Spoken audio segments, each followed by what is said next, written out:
عطاب کا نشانہ بن جائے گی اور یہاں اسے بچانے والا کوئی نہ تھا۔ وہ لب کھینچ کر ان کے پاس ان کے پیچھے ان کے کمرے میں داخل ہوئے اور ان کے لیٹنے پر ان کے پاؤں دبانے لگی۔ 2 گھنٹے گزر گئے پر انہوں نے ایک دفعہ بھی اسے نہیں بولا تھا کہ بس کر دو، بلکہ اس کا ہاتھ تھوڑا سا ڈھیلا ہوتا وہی اس کی جھاڑ سننے کو ملتی۔ آخرکار جب وہ گہری نیند میں چلی گئی تو اس کے سونے کا یقین دہانی کرتے ہوئے وہاں سے نکل اور کچن کا رخ کیا کہ بھوک زوروں پر تھی۔ اس نے جلدی سے جا کر فریج کا دروازہ کھولنا چاہا پر یہ کیا، فریج کا دروازہ ہی بند تھا۔ اس نے کچن کا جائزہ لیا تو ایک ہاٹ پاٹ میں صرف ایک سوکھی روٹی ہی پڑی تھی، یہاں تک کہ سالن بھی فریج میں رکھ دیا گیا تھا۔ وہ بے دل ہو کر اپنے کمرے کی طرف بڑھی۔ ارادہ یہی تھا کہ شانو سے کہہ کر کھانا منگوا لے گی۔ اسے شانو اپنے کمرے کے باہر ہی مل گئی۔ شانو، فریج کیوں لاک ہے؟ مجھے بہت بھوک لگی ہے، پلیز کچھ کھانے کو لا دو۔ وہ اسے بولتی خود کمرے میں داخل ہوئی۔ بی بی جی، میں ابھی لاتی ہوں، شانو کہتی نیچے کی طرف بڑھتی تھی۔ صاحبہ کمرے میں آ کر فریش ہوئے باتھ روم کی طرف بڑھ گئی۔ وہ فریش ہو کر باہر آئی تو شانو سر جھکائے کھڑی تھی۔ شانو، کھانا لے کر نہیں آئی تم؟ صاحبہ نے کمرے میں نظر دوڑاتے ہوئے پوچھا۔ وہ بی بی جی، بڑی بیگم نے فریج کو تالا لگوا دیا ہے جی، اور آپ کو کھانا دینے سے منع کر دیا ہے جی۔ وہ بیچاری خود ہی شرمندہ ہو جا رہی تھی۔ اچھا ٹھیک ہے، تم جاؤ یہاں سے۔ اس کے جانے کے بعد وہ اوندھے منہ بیڈ پر گر گئی اور سونے کی کوشش کرنے لگی اور خالی پیٹ، مگر خالی پیٹ کیسے نیند آتی؟ وہ بھوک سے تنگ آ کر اٹھ بیٹھی۔ گھڑی پر وقت دیکھا تو گھڑی 12 کا ہندسہ عبور کرتی نظر آئی۔ اس نے سائڈ پر پڑا دوپٹہ گلے میں ڈالا اور نیچے چلی گئی۔ نیچے کی ساری لائٹس بند تھیں، بس ایک ہی لائٹ جل رہی تھی۔ وہ آیت الکرسی کا ورد کرتی کچن کی طرف آ گئی۔ اس نے کچن کی لائٹ جلا کر ایک دفعہ پھر فریج کا جائزہ لیا۔ وہ اب تک لاک تھا۔ ہاٹ پاٹ کھول کر دیکھا، وہی سوکھی روٹی ویسے ہی پڑی تھی۔ اس نے گلاس پکڑ کر ٹوٹی سے پانی ڈالا اور وہ روٹی بھی ایک پلیٹ میں رکھ دی اور اللہ کا نام لیتے وہ روٹی کھانا شروع کر دی۔ وہ چھوٹے چھوٹے نوالے لے رہی تھی پر بغیر کسی سالن کے۔ وہ خشک سادہ روٹی اس کے گلے میں اٹک رہی تھی۔ اس کی آنکھوں میں نمی چمکنے لگی پر بھوک ایسی تھی کہ ہاتھ پیچھے کرنے کا دل ہی نہیں چاہ رہا تھا۔ وہ ایک ہاتھ سے آنکھوں سے بہتے آنسو صاف کرتی، دوسرے ہاتھ سے روٹی کے نوالے منہ میں رکھی تھی، بیچ میں پانی کے چند گھونٹ بھر کے حلق تر کر لیتی۔ یہ کیا کھا رہی ہو تم؟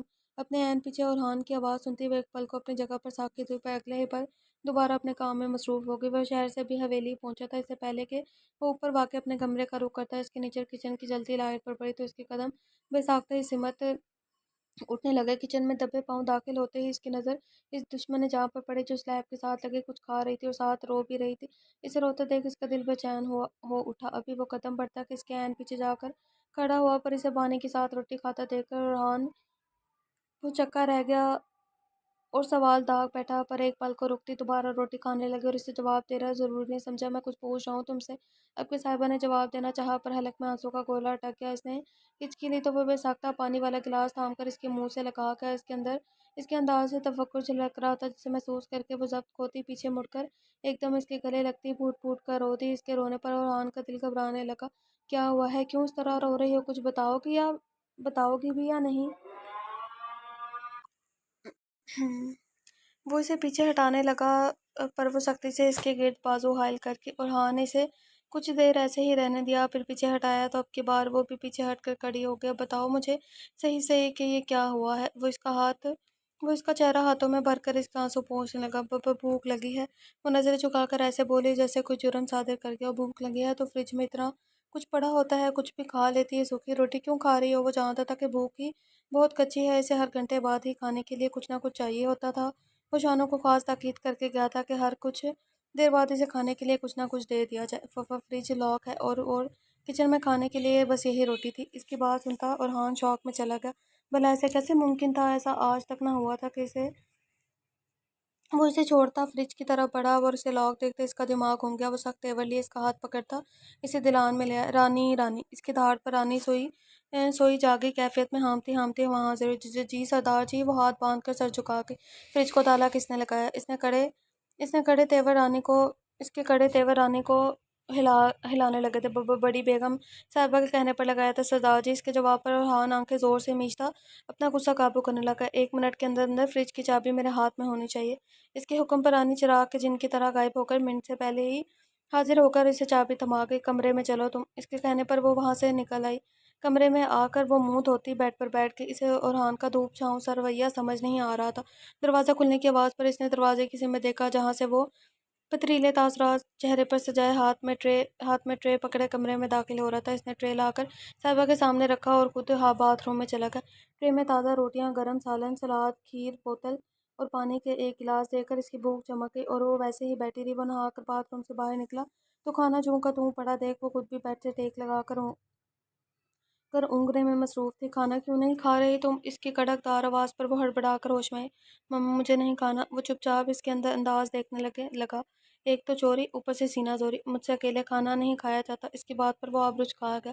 تو نیچے اکیلی کھڑی کس ہوائی مخلوق کے ساتھ مل کر دعوت اڑا رہی تھی جو اب اکیلے نہیں کھایا جائے گا؟ صاحبہ نالہا نظروں سے دیکھنے لگی، پر مقابل کو جیسے پرواہ ہی نہیں تھی۔ اس نے کھانے والا ٹرے اٹھا کر سائڈ ٹیبل پر رکھا اور آنکھوں پر بازو رکھ کر لیٹ گئی۔ اس کی ضد پر اورحان تیش میں آتا اس کی طرح لوگ اسے بازو سے کھینچ کر بٹھا گیا۔ کیا مسئلہ ہے اور یہ اتنے نخرے کس لیے دکھا رہی ہو؟ چپ کر کے کھانا کھانا ہے تو کھاؤ، ورنہ آج کے بعد مجھ سے کسی اچھے کی امید مت رکھنا۔ کہنے کے ساتھ ہی وہ اس کے پاس بیٹھا کھانے کی طرف ہاتھ بڑھا چکا تھا اور پھر بھی اسی طرح بیٹھی رہی تو اورحان نے ایک کڑی نظر اس پر ڈالی۔ وہ ہڑبڑا کر جلدی سے کھانا شروع کر دیا۔ پھر جب تک وہ کھاتی رہی اورحان بھی اس کے ساتھ دیتا رہا تھا۔ کھانے کے برتن اٹھا کر سائڈ پر رکھتی وہ بیڈ کی طرف آئی تو وہ آنکھوں پر بازو رکھ کر منہ موڑ کر لیٹ چکا تھا۔ وہ بے دلی سے خود بھی اس کی طرف چہرہ کرتی سونے کی کوشش کرنے لگی تھی اور جلد ہی نیند کی وادیوں میں اتر گئی، کیونکہ اس کے انگ انگ میں تھکاوٹ اتری ہوئی تھی۔ صبح اس کی آنکھ کسی کے جھنجھوڑنے سے کھلی تھی۔ اس نے منہ بناتے ہوئے اپنی مندی آنکھیں کھولی تو مقابل کے تاثرات دیکھتے اس کی ساری نیند ایک پل میں اڑن چھوئی تھی۔ ایک دم سے لیٹنے سے اٹھ کر بیٹھنے لگی تو وہ اس کے بال سہرانے پڑے تارے موتی لگے دوپٹے سے اٹک گئے۔ وہ کرا کر رہ گئی جب وہ اسے خونخوار نظروں سے گھورا تھا۔ صاحبہ نے خشک پڑتے ہونٹوں کو زبان پھیر کر تر کیا اور اپنے بال چھڑواتی اٹھ بیٹھی۔ تمہارے پاس صرف 10 منٹ ہے، 10 منٹ میں فریش ہو کر یہاں موجود ہو تم سمجھ گئی میری بات؟ اورحان کے پوچھنے پر وہ تیزی سے اس بات میں سر ہلانے لگی۔ پھر بھی ایک ہی جگہ پر ٹکے دیکھ کر وہ آنکھیں گھما کر اسے دیکھنے لگا تو وہ اسے پیچھے ہٹنے کا اشارہ کرنے لگی۔ اس کا اشارہ سمجھ میں آتے ہی وہ منہ بناتا ایک سائڈ پر ہو گیا، کیونکہ وہ واقعی اس کے بالکل سامنے کھڑا تھا۔ اس کے پیچھے ہوتے ہی وہ دوپٹہ اٹھا کر کندھوں پر ڈالتی بیڈ سے اٹھی اور ایک توبہ شکن انگڑائی لی۔ وہ جو چور نظروں سے اسے دیکھ رہا تھا اس کی حرکت پر ایک دم سٹپٹا گیا اور وہ لاپرواہ بنی اس کی سائڈ سے گزرتی باتھ روم میں بند ہو گئی۔ اس کے جانے کے بعد وہ قمیض کے گریبان کا بٹن کھولتا گہری سانس خارج کر گیا اور سائڈ ٹیبل کے دراز سے سگریٹ کی ڈبی اور لائٹر پکڑتا لان کی جانب کھلنے والی کھڑکی میں جا کھڑا ہوا۔ سگریٹ سلگاتے ہوئے اس کی نظریں لائٹر سے نکلنے والے آگ کے شعلے پر جمی تھی۔ سگریٹ سلگا کر وہ استہزائی انداز میں ہنس پڑا۔ اس کا دل بھی اس سگریٹ کی طرح سلگ رہا تھا اور صاحبہ کی اس کی زندگی میں دوبارہ موجودگی نے اس کے سینے میں جلتی آگ کے شعلے کو بجھانے کی بجائے اور بھی بھڑکا دیا تھا۔ دروازہ کھلنے کی آواز پر اس نے سر جھٹک کر سگریٹ کو بجھایا اور پلٹ کر اسے دیکھنے لگا جو ہلکا فیروزی رنگ کی سادہ سی شلوار قمیض میں دوپٹہ سینے پر پھیلائے نکھری سی گھڑی تھی۔ وہ مضبوط قدم اس کی طرف بڑھاتا ہے بالکل اس کے سامنے آ کھڑا ہوا اور وہ ایک تفصیلی نظر اس کے بھیگے سراپے پر ڈالی۔ دوپٹہ سر پر اوڑھو، اس کی سنجیدہ آواز پر اس کے حکم کی تعمیل کرتی دوپٹہ سلیقے سے سر پر اوڑھ گئی۔ وہ مطمئن ہوتا بغیر ایک لفظ بھی مزید بولے اس کا بازو جکڑتا کمرے سے نکل گیا۔ اس کے چہرے پر سجے سر تاثرات دیکھ کر صاحبہ کا دل تیزی سے دھڑکنے لگا تھا۔ وہ سیڑھیاں اترتا دالان کی طرف بڑھنے لگا۔ صاحبہ اسے روکنا چاہتی تھی پر اس سے ہمت نہ ہوئی تھی۔ سامنے تخت پر بیٹھ کر تسبیح کرتی رخسار بیگم کو دیکھ کر صاحبہ کا سانس بند ہونے لگا۔ اورحان نے اسے لے جا کر دالان کے درمیان میں اس کا بازو چھوڑ دیا۔ رانی رانی، اس کی تیز دہاڑ پر رخسار بیگم نے حیرت سے اسے اور اس کے ساتھ کھڑی صاحبہ کو دیکھا۔ تب اس کی دہاڑ پر ہانپتی کانپتی رانی وہاں جی چھوٹے سردار آپ نے بلایا؟ رخسار بیگم بھی اپنی جگہ سے اٹھ چکی تھی اور حویلی کے باقی افراد بھی موجود ہونے لگے تھے۔ میں صرف ایک دفعہ پوچھوں گا رانی، بالکل سچ سچ جواب دینا، رات فریج کس نے لاک کی تھی؟ اس کی سرد آواز پر رانی کا رنگ فاق ہوا تھا۔ وہ چھوٹے سردار، میں نے کہا رانی مجھے بالکل سچ سنا ہے۔ وہ اسے منہ کھولتا دیکھ کر اس کی بات کاٹتے اپنی بات پھر سے دہرا گیا۔ شفان خاموشی سے کھڑا سنجیدہ نظروں سے یہ سارا منظر دیکھ رہا تھا، جبکہ ذوحان اور ناز بیگم نے سوز بھری نظروں سے رخسار بیگم کی طرف دیکھا۔ وہ جانتی تھی ان کے علاوہ کسی اور کی حرکت نہیں ہو سکتی۔ میں نے حکم دیا تھا رانی کو ایسا کرنے کا، جو بھی بات کرنی ہے مجھ سے کرو۔ ان کی بات پر جہاں رانی نے شکر کا سانس لیا وہیں اورحان مٹھیاں بھیج کر رہ گیا۔ میں نے کہا تھا نا ماں کہ یہ لڑکی میرے نام سے جڑ کر یہاں آئی ہے تو اس کے متعلق ہر فیصلے کا اختیار بھی مجھے ہی ہے۔ جو بھی ہوا، یہ جس طرح بھی میری زندگی اور اس حویلی میں شامل ہوئی، پر یہ مرزا اورحان بلوچ کی عزت ہے اور میں اپنی عزت خراب کرنے والے کسی شخص کو معاف نہیں کروں گا۔ وہ رانی مجھے امید ہے کہ تم اپنی چوٹی بہت عزیز ہوگی، اس لیے آئندہ سوچ سمجھ کر کوئی قدم اٹھانا۔ اس کی بات پر رانی جھرجھری لے کر رہ گئی تھی۔ وہ اپنی چوٹی کو بے ساختہ مزید دوپٹے میں چھپا گئی۔ رخسار بیگم بہت کچھ کہنا چاہتی تھی پر اورحان کے سخت تیور دیکھ کر لب بھیج کر اپنے کمرے کی طرف مڑ گئی۔ اس لڑکی سے تو بعد میں نپٹوں گی۔ ہاں؟ اورحان صاحبہ کو اپنے پیچھے آنے کا اشارہ کرتا کمرے کی طرف بڑھا تو وہ بھی اس کے پیچھے ہی قدم بڑھانے لگی۔ وہ کمرے میں آ کر چادر اتار کر صوفے پر پھینکتا خود الماری کی طرف بڑھ گیا۔ صاحبہ اسے دیکھتی انگلیاں مروڑتی رہی، پھر ہمت کر کے اس کی طرف بڑھ کر اپنا کانپتا ہوا ہاتھ اس کے کندھے پر رکھ گئی۔ ستار اس بے وفا کی کانپتی آواز میں پکار سن کر ارحان کا جواب دے گیا اور اسے ہاتھ سے کھینچ کر اسے سامنے کرتا اس کی پشت الماری سے لگا گیا، جبکہ اس کی جارحانہ قدم پر سختی سے آنکھیں بند کر گئی۔ کہا تھا نا مجھے متوجہ کرنے کی کوشش بھی مت کرنا، کہا تھا نا، پھر تمہاری ہمت بھی کیسے ہوئی مجھے پکارنے کی، تم کسی دھوکے باز لڑکی۔ وہ اس کی بات مکمل ہونے سے پہلے اس کے منہ پر ہاتھ جما کے بزرگ آنکھوں سے اسے دیکھنے لگا، جو نم آنکھیں لیے مسلسل نفی میں سر ہلا رہی تھی۔ اس کی بھیگی ہری آنکھیں دیکھتا وہ خود پر ضبط کے پہرے بٹھانے لگا، ورنہ دل ان ہرنی آبگینیوں پتہ نہیں ہرے آنکھوں کو ہونٹوں سے چومنے کے لیے مچل رہا تھا۔ میں نے کوئی دھوکہ نہیں دیا آپ کو، نہ ہی میں بے وفا ہوں، وہ صرف ایک غلط فہمی۔ وہ اس کے ہونٹوں پر شدت سے جھکتا، سارے الفاظ خود میں سمیٹ گیا۔ وہ اس کا کالر مضبوطی سے دونوں ہاتھ میں تھام کے لمحے مزید آگے سرکے تو وہ اس کی شدت سے بے حال ہونے لگی، پر اسے خود سے دور کر کے اس کی غلط فہمی اور ناراضگی کو مزید ہوا نہیں دینا چاہتی تھی۔ تبھی چپ چاپ اس کا لمح محسوس کرتی رہی۔ اس کی تنگ ہوتی سانسوں کو محسوس کرتے وہ تھوڑا پیچھے ہٹا اور اپنا چہرہ اس کے چہرے کے بالکل قریب کر گیا، اتنا قریب کہ اس کا ناک صاحبہ کے سرخ پڑتے ناک سے ٹکرانے لگا تھا۔ صاحبہ اپنی اتھل پتھل ہوتی سانسوں کے ساتھ اس کی قمیض کا کالر تھامے کھڑی تھی۔ اس سے پہلے کہ کوئی اور خوبصورت لمحہ ان دونوں کے درمیان آ ٹھہرتا، ارحان کے موبائل پر آتی کال نے دونوں کو ہوش دلایا تھا۔ ارحان آہستگی سے اسے دور ہٹا تو وہ بھی اس کا کالر چھوڑ کر اپنا دوپٹہ درست کرنے لگی۔ ارحان موبائل کان سے لگاتا بغیر اس کی طرف مڑ کر دیکھے کمرے سے باہر نکلتا چلا گیا۔ اس کے جانے کے بعد صاحبہ بیڈ کی طرف بڑھی اور لیٹ کر مسکراتی ہوئی کچھ دیر پہلے کا منظر یاد کرتی آنکھیں موندی وہ کچن کی طرف جا رہی تھی، جب ناز بیگم نے اسے آواز دی، ذوحان بیٹا، رشیدہ نے مشین لگائی ہوئی ہے، کپڑے دھو رہی ہے، وہ تم ایک کام کرو، شفان کے کمرے سے اس کے دھونے والے کپڑے لا کر رشیدہ کو دے دو، کیونکہ بیٹا اتنی سیڑھیاں چڑھ کر میرے گھٹنوں میں درد بڑھ جائے گا، اور تم جانتی ہو شفان کتنا غصہ کرتا ہے اگر کوئی ملازم اس کے کمرے میں جائے۔ اس کے کہنے پر وہ سر ہلا گئی۔ جی چھوٹی امی، میں ابھی جاتی ہوں،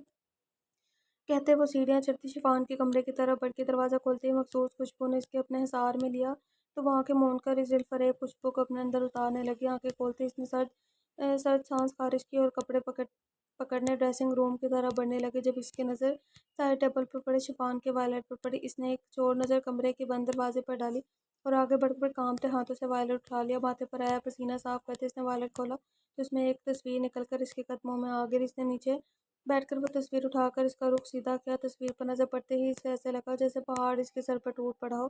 وہ سنہرے بالوں والی ہنستی مسکراتی انتہائی خوبصورت لڑکی کی تصویر تھی۔ اس تصویر کی شفان کے وائلیٹ میں ہونے کا مطلب صاف ظاہر تھا کہ وہ لڑکی شفان کے دل میں بستی تھی۔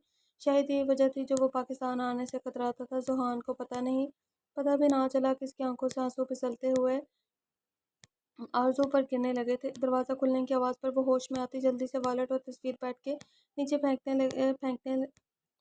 گئی۔ شفان کمرے میں داخل ہوا تو اس کی سب سے پہلے نظر زمین پر بیٹھ کر آنسو بہاتی ذوحان پر پڑی۔ وہ تیزی سے اس کی طرف لپکا، کیٹی کیا ہوا، اس طرح نیچے کیوں بیٹھی ہو، رو کیوں رہی ہو؟ اس کے پوچھنے پر وہ خاموش نظروں سے اس کی طرف دیکھنے لگی۔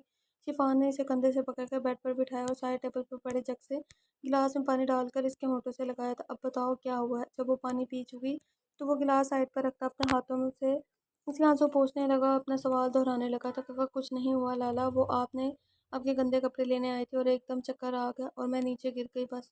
اس کے کہنے پر وہ فکر مندی سے اسے دیکھنے لگا کہ کوئی چوٹ تو نہیں ہے؟ میں چلتی ہوں اب۔ جب دل میں بڑھتی تکلیف پر قابو پانا مشکل ہونے لگا تو وہ جانے کے لیے اٹھ کھڑی ہوئی۔ ابھی وہ 4 قدم آگے بڑھی تھی جب سر میں اٹھنے والی تیز پہ بے ساختہ لڑکھڑائی۔ وہ تیزی سے اسے باہوں میں سمیٹ گیا۔ وہ بند ہوتی آنکھوں سے اسے دیکھنے لگی جہاں وہ اس کا چہرہ تھپتھپا رہا تھا۔ اس کے حصار میں کھڑے اس کا لمح محسوس کرتی وہ مسکراتے ہوئے آنکھیں بند کر کے اس کے سینے پر سر رکھ گئی۔ بھلا اسے زیادہ کی خواہش ہی کہاں تھی؟ اسے ہوش غافل دیکھ کر وہ اس کے لیے تیزی سے ہاسپٹل کی طرف روانہ ہوا تھا۔ وہ بند ہوتی آنکھوں سے اسے دیکھنے لگی جہاں وہ اس کا چہرہ تھپتھپا رہا تھا۔ اس کے حصار میں کھڑے اس کا لمح محسوس کرتی وہ مسکراتے ہوئے آنکھیں بند کر کے یہ ہم نے پڑھ لیا۔ یا اللہ، کیا ہو گیا میری بچی کو؟ اسے کہاں لے کر جا رہے ہو شفان؟ رخسار بیگم نے اسے ذوحان کی باہوں میں اٹھائے تیزی سے باہر لے کر جاتے دیکھا تو اس کے پیچھے لپکی تھی۔ بے ہوش ہو گئی ہے بڑی ماما، ہاسپٹل لے کر جا رہا ہوں، ایک پل کو رک کر کہتا وہ اگلے ہی پل تیزی سے پورچ کی طرف بڑھ گیا تھا۔ ان کی آوازیں سن کر فریحہ بیگم بھی نکل آئی تھی۔ رکو بیٹا، میں بھی چل دوں گی ساتھ۔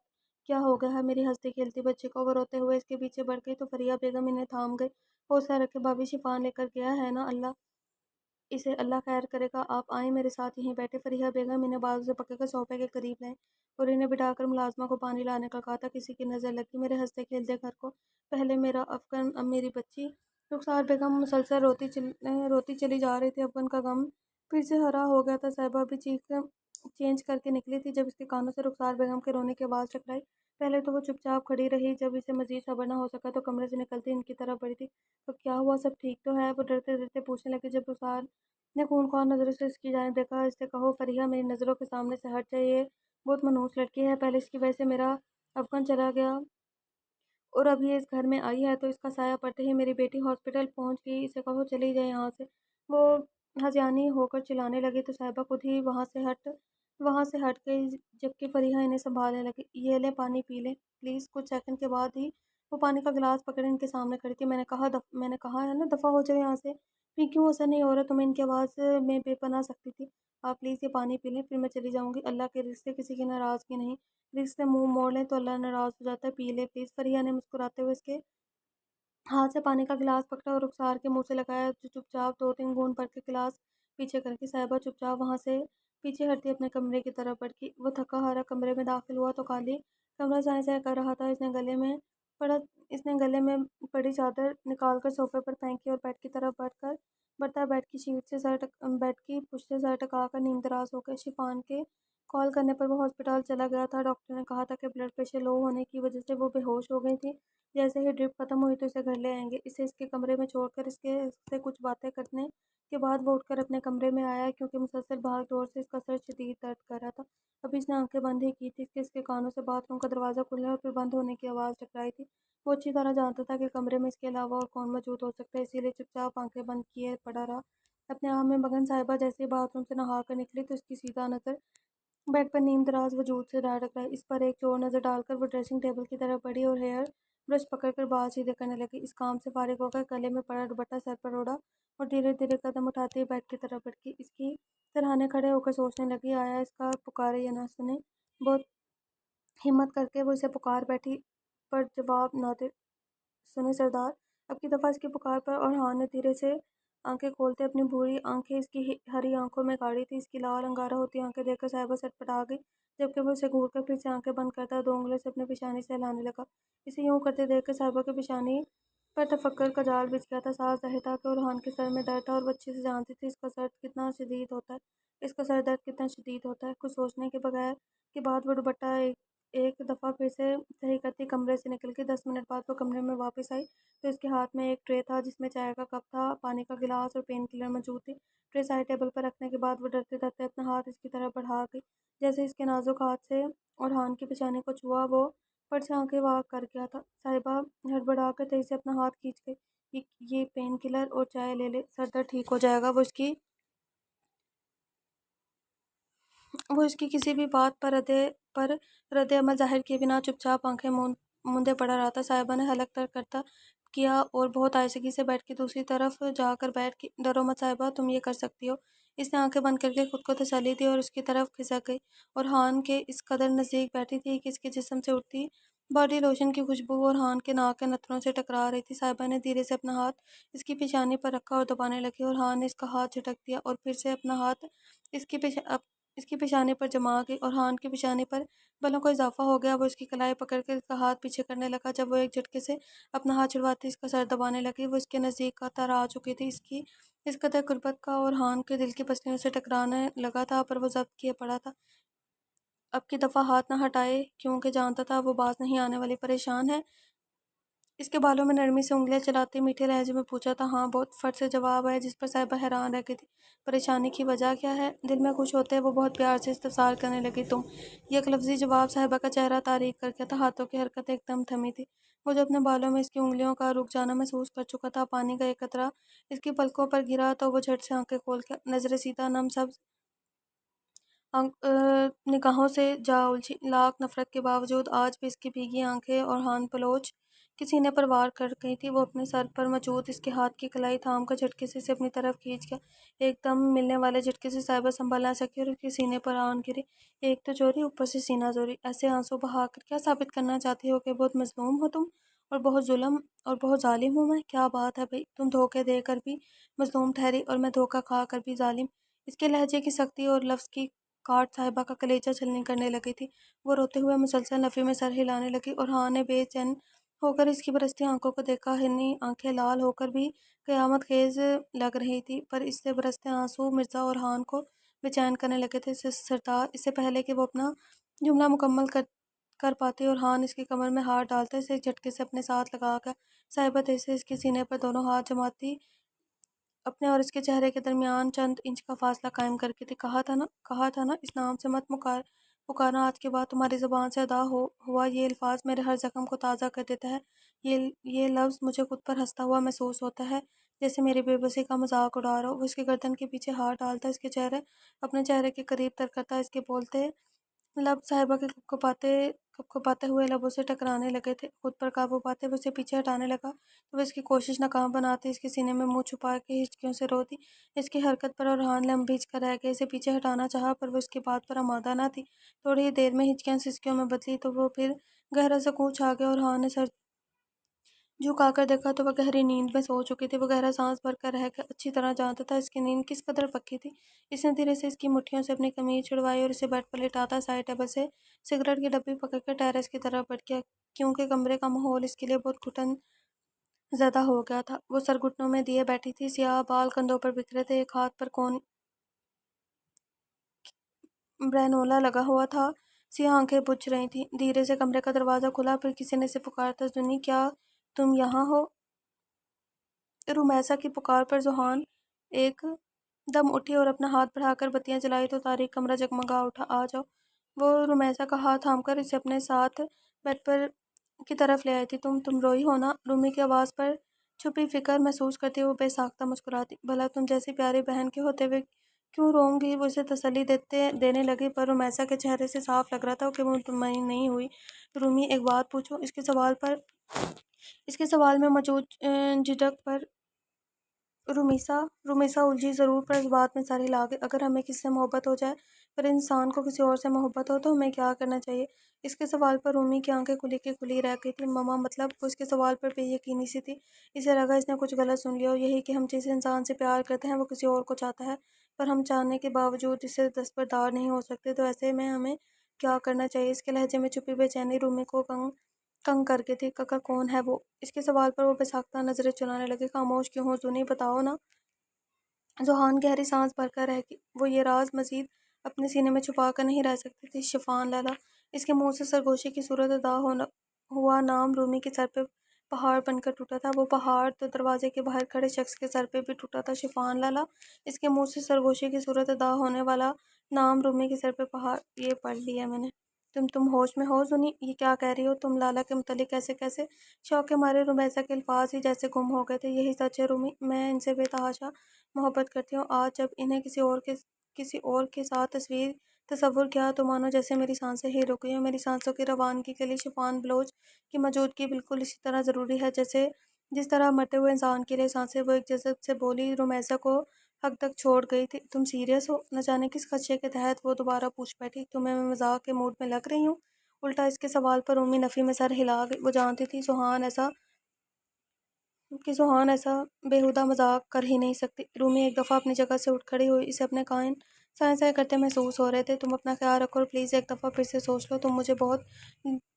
مجھے تم دونوں بہت عزیز ہو، اور میں یہ بھی اچھے سے جانتی ہوں کہ اس کا نتیجہ اچھا نہیں ہوگا۔ باقی اللہ خیر کرے، چلتی ہوں۔" وہ اسے آخری دفعہ سمجھاتی وہاں سے چل دی تو کمرے کے باہر کھڑا وجود بھی ہوش میں آتا وہاں سے نکلتا چلا گیا۔ "سنیں لالا۔" ارحان موبائل کان سے لگائے مقابل سے گفتگو کرتا تیزی سے سیڑھیاں اترتا باہر کی طرف بڑھنے لگا۔ جب لاؤنج میں بیٹھی رومی سے آواز دینے لگی، "جی بیٹا بولے۔" وہ کال بند کرتا اس کے قریب آ کر اس کے سر پہ ہاتھ رکھتا شفقت سے پوچھنے لگا تھا، "ہمیں کچھ ضروری چیزیں خریدنے شہر جانا ہے، اگر آپ اجازت دیں تو ہم چلے جائیں شہر؟" وہ انگلیاں مروڑتے ہوئے بولی تو ارحان اسے دیکھتے دھیرے سے مسکرا دیا۔ "ہاں ضرور چلی جائیں بیٹا، اور ساتھ ذوحان کو لے کر جائیں۔ میں ڈرائیور کو کہہ دیتا ہوں لے جائے گا آپ دونوں کو۔ اورحان کی بات سنتے رمیسا کے چہرے پر اداسی چھا گئی۔ نہیں لالا، زنی نے منع کر دیا جانے سے، اسے اپنے ٹیسٹ کی تیاری کرنی ہے، ہم سکینہ کو ساتھ لے کر جائیں گے۔ اس کی بات پر اورحان سر ہلا گیا جب اس کے موبائل پر پھر سے کوئی کال آنے لگی۔ اوکے، آپ دونوں چلی جانا ڈرائیور کے ساتھ، اور کوئی بھی مسئلہ ہو تو مجھے کال کر دینا۔ اب چلتا ہوں کوئی، کیونکہ مجھے بھی ضروری کام سے کہیں پہنچنا ہے۔ دھیان سے جانا اور اپنا خیال رکھنا۔ نرمی سے ہدایت کرتا وہ جھک کر اس کے ماتھے پر بوسہ دیتا باہر کی طرف بڑھ گیا، جبکہ رومی کی آنکھیں نم ہو گئی تھی۔ اسے اورحان سے اپنے افغان کی خوشبو آتی تھی۔ وہ جب اس کے پاس ہوتا تو یوں لگتا جیسے اس کا افغان اس کے قریب موجود ہو۔ اس نے گہری سانس بھرتے اپنی گیلی آنکھوں دوپٹے کے پلو سے صاف کی اور تیار ہونے کی خاطر اپنے کمرے کی طرف بڑھ گئی۔ رومی، تم جا رہی ہو شہر؟ ذوحان رومیسا کے کمرے میں آئی تو اسے چادر اوڑھے تیار کھڑے دیکھ کر بے ساختہ پوچھ بیٹھی۔ ہاں، ایک لفظی جواب دے کر وہ بیڈ پر رکھ کر بیگ اٹھانے لگے۔ کس کے ساتھ؟ ذوحان پوچھی۔ اس کے نزدیک آ گئی۔ سکینہ اور ڈرائیور کے ساتھ۔ وہ بیگ کندھے پر ڈال کر اپنی چادر صحیح کرنے لگی۔ تم مجھ سے ناراض ہو؟ پلیز یار، ایسی شکل تو مت بناؤ۔ وہ رومی کے پیچھے آتی اسے پیچھے سے گلے لگا گئی تھی۔ میں کیوں تم سے ناراض ہونے لگی؟ تم جا کر شفان لالا کے نام کا سوگ مناؤ، خفگی سے کہتی وہ اسے پیچھے کر گئی۔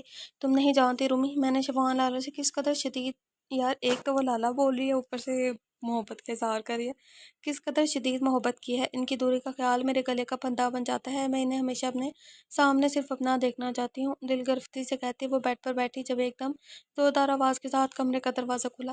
ذوحان نے سخت تیور لیے جیسے ہی دروازے کی طرف دیکھا تو اس کا دل اچھل کر حلق میں آ گیا۔ سرخ آنکھیں اور غضبناک تیور لیے شفان دروازے میں کھڑا اسے ہی گھور رہا تھا۔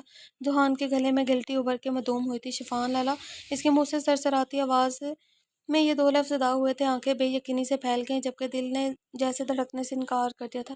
وہ جارحانہ تیور لیے اس کی طرف لگ کر اسے بازو سے پکڑ کر ایک جھٹکے سے اپنے مقابل کھڑا کیا۔ آہا!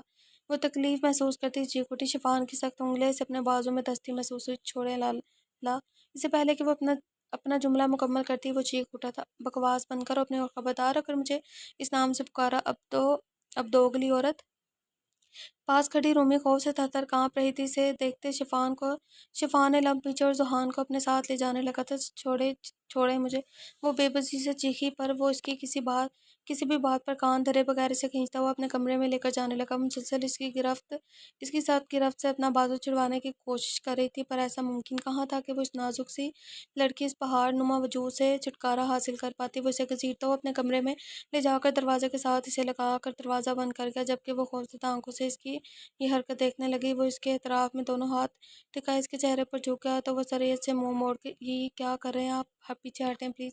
اس کے اس جملے پر وہ سرخ آنکھوں سے اسے گھورنے لگا۔ کیوں، برا لگ رہا ہے کیا؟ پر یہی تو چاہتی تھی نا تم، پھر اب نخرے کیسے؟ اس کی بات پر وہ حد تک کے احساس سے نم آنکھیں میچ گئی۔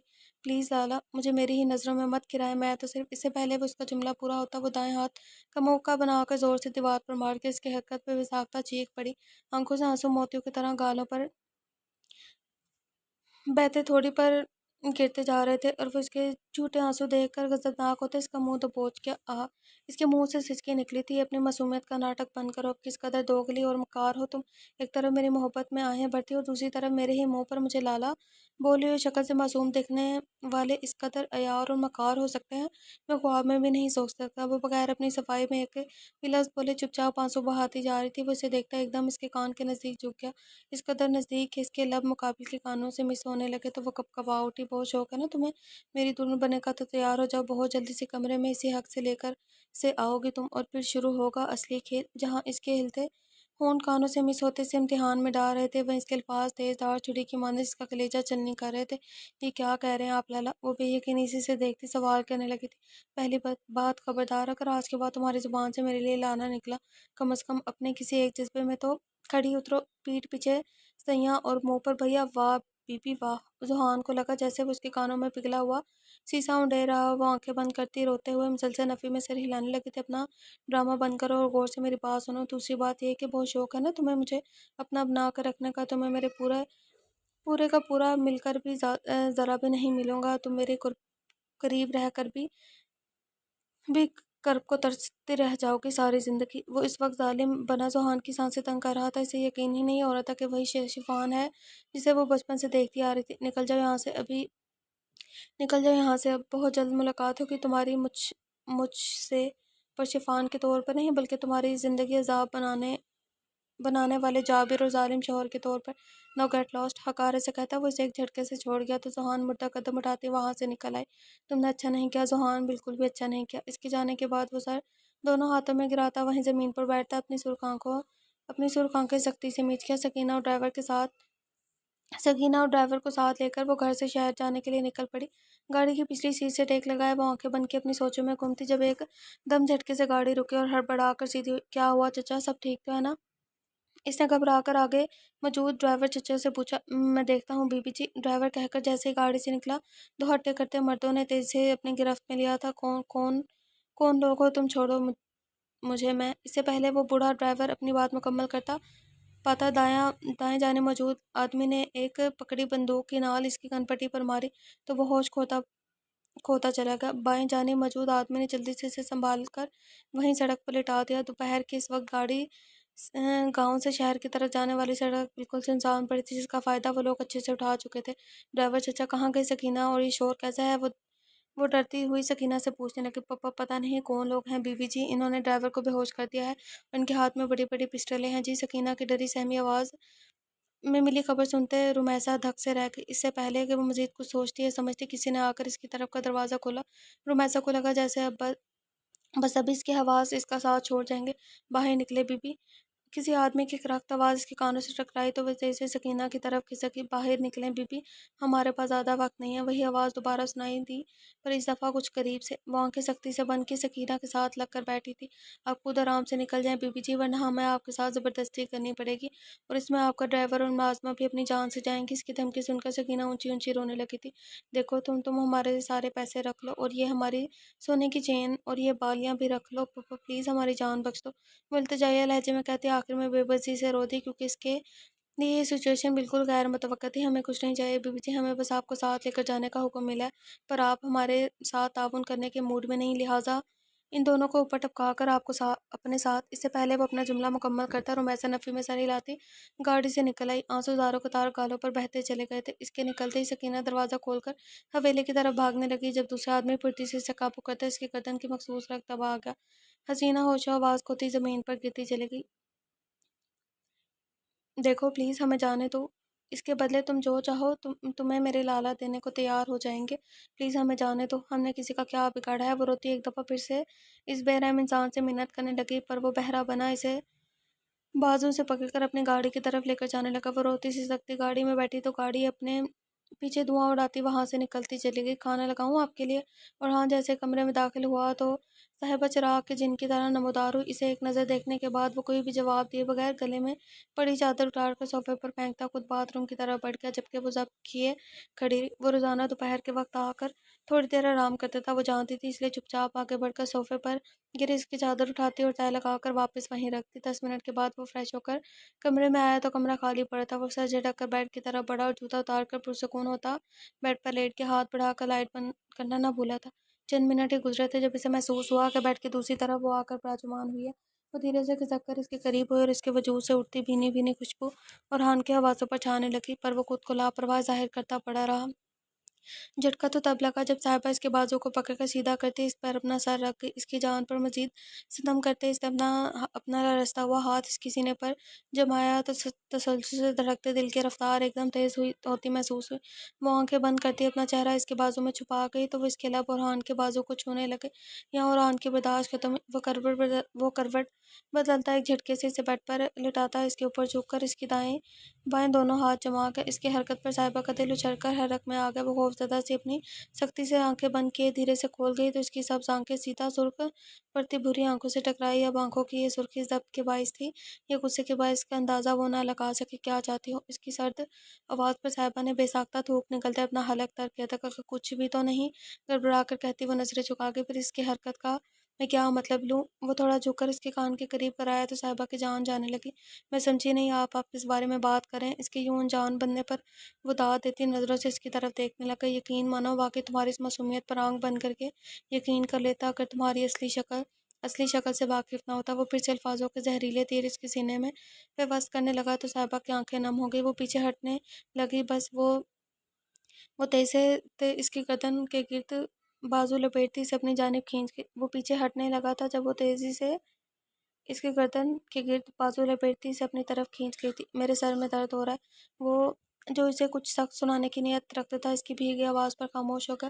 تو میں کیا کروں؟ اس کی سرد آواز پر صاحبہ کو مزید رونا ہے۔ یہاں بوا بھی نہیں ہے جو میرا سر دبا دے۔ سو کرتی وہ اس کی قمیض کے بٹنوں کے ساتھ چھیڑخانی کرنے لگی۔ تو یہ اتنی اہم بات تم مجھے کس خوشی میں بتا رہی ہو؟ وہ جو اس کے آنسوں سے بے چین ہونے لگا تھا اس پر طنز کرنے سے خود کو باز نہ رکھ سکا۔ اس کی سبز آنکھیں نم ہو کر مزید قہر ڈال رہی تھی۔ ابھی اسے ان سبز آنکھوں سے عشق ہوا کرتا تھا۔ آنکھوں سے نظریں پھسلتی سرخ پڑتی چھوٹی سی ناک پر گئی تھی جو بہت سونی سونی لگ رہی تھی۔ اس کی ناک میں چمکنے والی سونے کی تار شادی کے بعد سے ہی غائب تھی، جس کا غائب ہونا اورحان کو شدت سے محسوس ہوا تھا۔ ناک سے پھسلتی نظر کپکپاتے ہوئے گلابی ہونٹوں سے جا ملی تو اورحان کے حلق میں جیسے کانٹے اگنے لگے تھے۔ اس نے ہاتھ بڑھا کر شہادت کی انگلی ہولے سے اس کے کپکپاتے لبوں پر پھیری تو جذبات اور بھی مچل اٹھے۔ انا کو پل بھر کے لیے ایک طرف کرتا وہ اس پر جھکا تو آنے والے لمحات کو سوچتے وہ بھی آنکھیں موند گئے۔ وہ اس کے لبوں سے محض انچ بھر کے فاصلے پر تھا جب کمرہ ایک دم موبائل کی آواز سے گونج اٹھا۔ وہ ہوش میں آتا اسے فاصلہ بڑھا کر موبائل کی طرف متوجہ ہوا تو وہ خوف زدہ ہوتی اٹھ بیٹھی۔ وہ بیڈ سے نیچے اترنے لگی تو وہ ایک دم اس کی کلائی تھام کے صاحبہ سوالیہ نظروں سے اسے دیکھنے لگی، پر وہ موبائل میں بزی تھا۔ کب سے سر درد ہے؟ موبائل سائڈ ٹیبل پر رکھ کر وہ سنجیدگی سے اسے دیکھتا پوچھنے لگا۔ صبح سے بہت درد ہے، وہ اپنی آواز میں بھرپور بیچار کی سما گئی۔ صبح ہی دوائی لے لینی چاہیے تھی نا؟